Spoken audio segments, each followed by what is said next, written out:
નમસ્કાર દર્શક મિત્રો, હું છું રૂપલ લુણીચિયા. સંપૂર્ણ ન્યૂઝમાં આપનું સ્વાગત.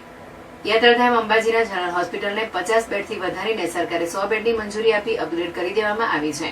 અંબાજી આસપાસમાં કોઈ અન્ય મોટી હોસ્પિટલ નથી ને ઓપીડીની સંખ્યા તેમજ પ્રસૂતાની સંખ્યા પણ દિન પ્રતિદિન વધતી જતી હતી. તેમાં અંબાજી આસપાસ અકસ્માતની ઘટના પણ વારંવાર બનતી હોય છે. તેવામાં અંબાજીની હોસ્પિટલમાં માત્ર 50 બેડની સુવિધા હોવાથી અને સ્ટાફ પણ ઓછો હોવાના કારણે મહત્તમ કેસ પાલનપુર સિવિલ હોસ્પિટલમાં રિફર કરવા પડતા હતા. તેને લઈ અંબાજી જનરલ હોસ્પિટલના સુપ્રિન્ટેન્ડન્ટ ડોક્ટર વાય.કે. મકવાણા દ્વારા સરકારને કરાયેલી સબળ રજૂઆતને પગલે અંબાજીની હોસ્પિટલને અપગ્રેડ કરીને 100 બેડની કરી દેવામાં આવી છે. સાથે ડાયાલિસિસ જેવી સુવિધાઓમાં પણ વધારો કરાયો છે.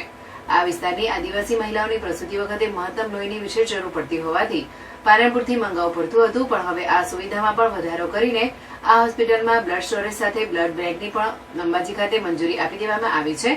જેને લઈને ખાસ કરીને અંબાજી હોસ્પિટલમાં પાલનપુરની પેથાણી વોલેન્ટરી બ્લડ બેંકના સંયુક્ત પ્રણે આજે યોજાયેલા બ્લડ ડોનેશન કેમ્પમાં હોસ્પિટલનો સ્ટાફ, ગ્રામજનો સહિત અનેક લોકોએ બ્લડ ડોનેશન કેમ્પમાં ભાગ લઈ રક્તદાન કર્યું હતું.